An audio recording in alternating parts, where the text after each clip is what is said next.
काल आपल्या माध्यमातून आमदार साहेबांना मी काही प्रश्न विचारले होते आणि अपेक्षा अशी होती की आमदारांनी त्या साऱ्या प्रश्नांचे उत्तर द्यावे जे शहर विकासाचे संबंधित होते आणि निधीच्या संदर्भामध्ये जे आमदारांनी त्या ठिकाणी वारंवार की आम्हाला या ठिकाणी विकास कामं केली नाहीत, खासदार असताना झाले नाही, आमदार असताना झाले नाही, अशा स्वरूपाचे जे आक्षेप आणि आरोप केले त्या आरोपांना काल त्यांनाच मी प्रश्न विचारले की एवढा मोठा निधी आपण आणलेला आहे, त्या निधीला तुम्ही स्थगिती दिली, पाणी पुरवठा योजना ही आमच्या कालखंडामध्ये झाली त्यालाही तुम्ही स्थगिती दिली वगैरे, अशा विकास कामांना स्थगिती देत गेल्यामुळे तिथं कामं होऊ शकले नाही आणि आता परत आरोप करायला मोकळे होत आहेत.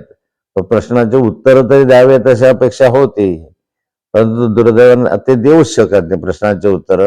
कारण काल जे आहेत ते आमच्याकडे कागदपत्र आहेत, त्याच्या मंजुरीचे आदेश आमच्याकडे आहे आणि म्हणून त्याच्याला चॅलेंजेस नाही अशा स्वरूपाचं आहे.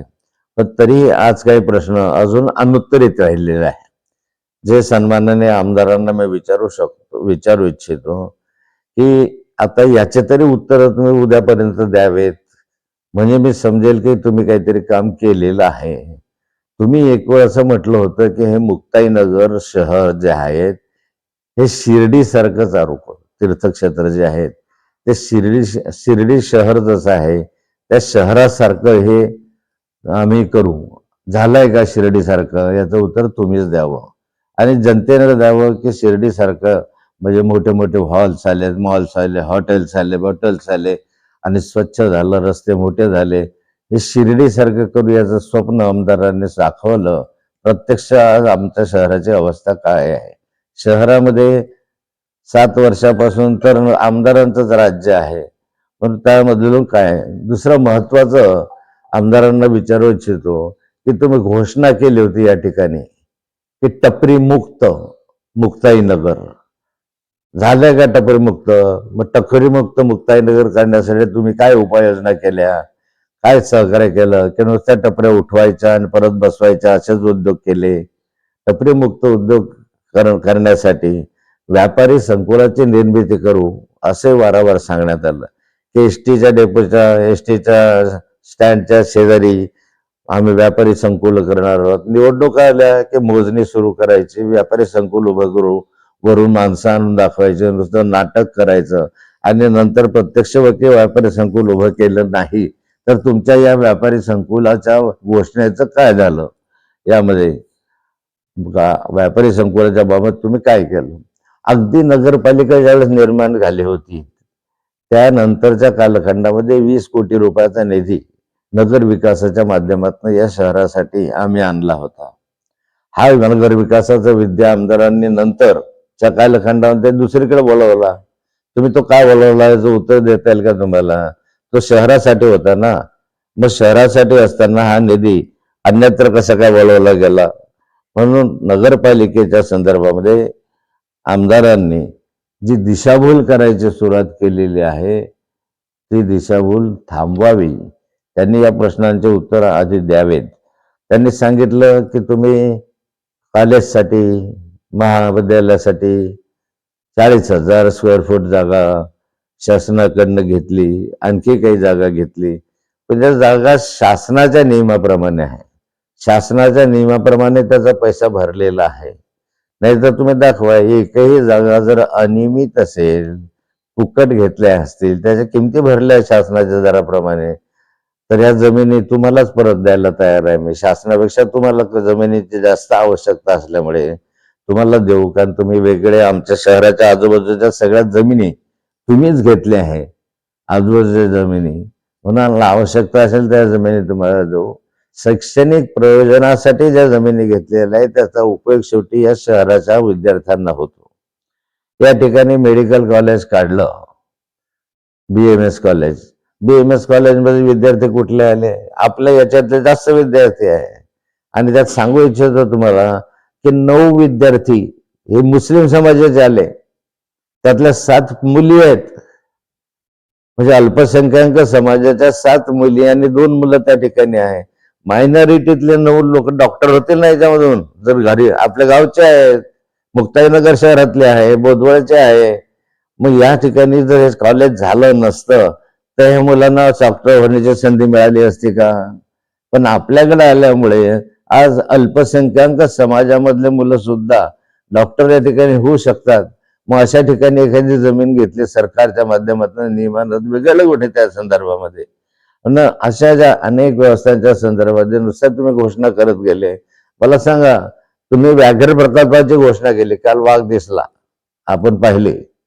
व्याघ्र प्रकल्पाची घोषणा केली, कुठे कुठे आली तुमची घोषणा? कुठे आहे व्याघ्र प्रकल्पाची घोषणा? कुठे गेली?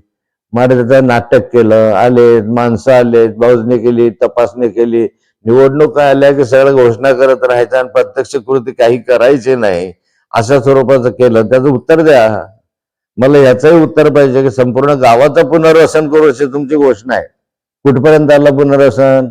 का नाही झालं पुनर्वसन इतक्या वर्षामध्ये? नाथा भाऊने पुनर्वसन करताना इतका वेळ कधीच घेतला नाही. फटाफट 3 महिन्याच्या आत पुनर्वसनाचा कॅबिनेटचा निर्णय झाला आणि 6 महिन्याच्या आत सगळं जमिनी वगैरे संपादन करून वर्षभराच्या आत कामाला सुरुवात केली होती.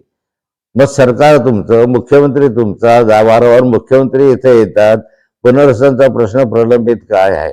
नुसतं गाजर दाखवायचं, लोकांना फसवायचं की आता तुमचं पुनर्वसन करू, मतदान करा आम्हाला आणि पुनर्वसनाच्या योजना घोषणा आज पुनर्वसनाच्या संदर्भामध्ये महामंडळामध्ये जरी प्रस्ताव झाला तरी महामंडळात तसे शेकडो प्रस्ताव होत राहतात, पण कॅबिनेटचा प्रस्ताव मंजूर व्हायला पाहिजे, तोपर्यंत पुनर्वसन होत नाही. आणि कॅबिनेटचा प्रस्ताव मंजूर करण्यासाठी प्रतिष्ठा लावावी लागते विशेष बाब म्हणून. आणि मी त्या ठिकाणी मुक्ताईनगर शहराचं विशेष बाब म्हणून पुनर्वसन केलेलं आहे. विशेष बाब म्हणून माझी प्रतिष्ठा लावली होती त्या कालखंडात. त्याला शिंदे साहेबांनी प्रतिष्ठा लावायला पाहिजे होती, आजपर्यंत पुनर्वसन व्हायला पाहिजे होतं. पण पुनर्वसन इतक्या लवकर होईल असं मला वाटत नाही. झालं पाहिजे ही माझी अपेक्षा आहे. परंतु मग तुमच्या या घोषणेचं काय झालं? पुनर्वसनाच्या घोषणेचं काय झालं? त्या निवड मतांसाठी ते घोषणा केलेली आहे. अशा अनेक प्रश्न आजही अनुत्तरित आहे. तर कालचे प्रश्न आणि या आजचे प्रश्न, या प्रश्नांचे उत्तर दिले तरी विषय संपतो या शहराच्या विकासासाठी. आणि म्हणून शहराच्या विकासाचे ते केलेले हे प्रकल्प, तुम्ही केलेल्या घोषणा, आम्ही त्याच्यावर उत्तर आहे आमच्याकडे. आम्ही इथे त्या ठिकाणी तुम्ही शॉपिंग कॉम्प्लेक्स बांधायचं ठरवलं, आम्ही शॉपिंग कॉम्प्लेक्स बांधू. 100-200 दुकानं आम्ही निर्माण करू त्या शहरामध्ये. त्याच्यामधलं बेकारी कमी होईल, टपरीमुक्त शहर करायला मदत होऊ शकेल.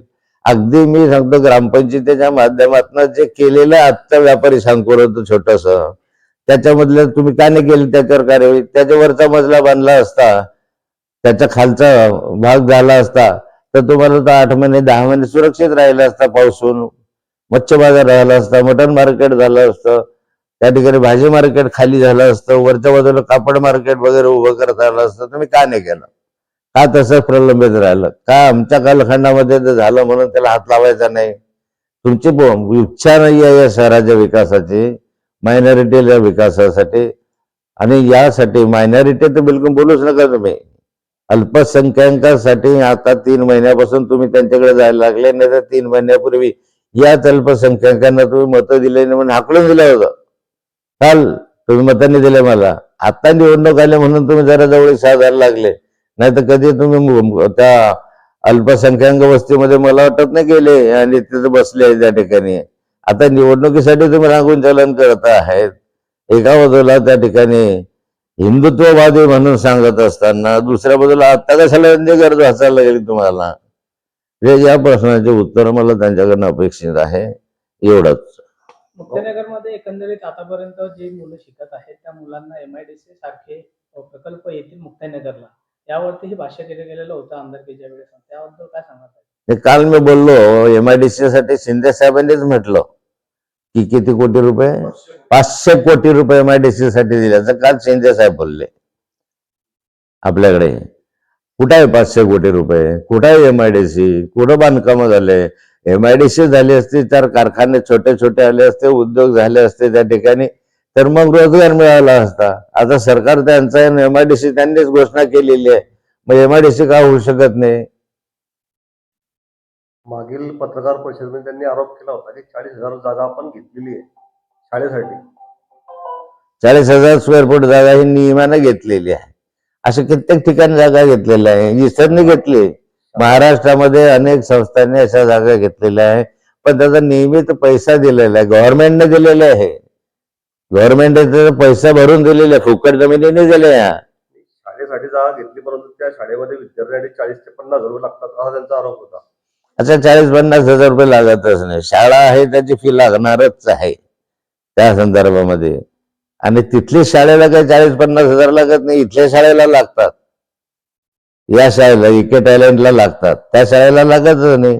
त्या शाळेला जी नेहमी शासकीय फी आहे तीच लागते तिकडच्या शाळेला, निखिल भाऊला.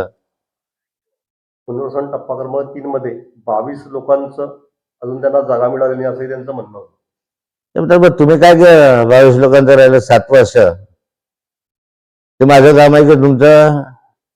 22 लोकांचं हे अपयश तुमचं आहे ना, तुम्ही द्या ना. 22 लोकांचं पुनर्वसन जे राहिलेलं असेल तर मग तुम्ही नियमानं त्यांना द्या. तुमच्यानं होत नसेल तर आम्हाला सांगा की नाता भाऊ आता आमच्यानं होत नाही, मी थकलो आमचं सरकार असताना, तुम्ही तरी प्रयत्न करा. मी प्रयत्न करेल त्यासाठी.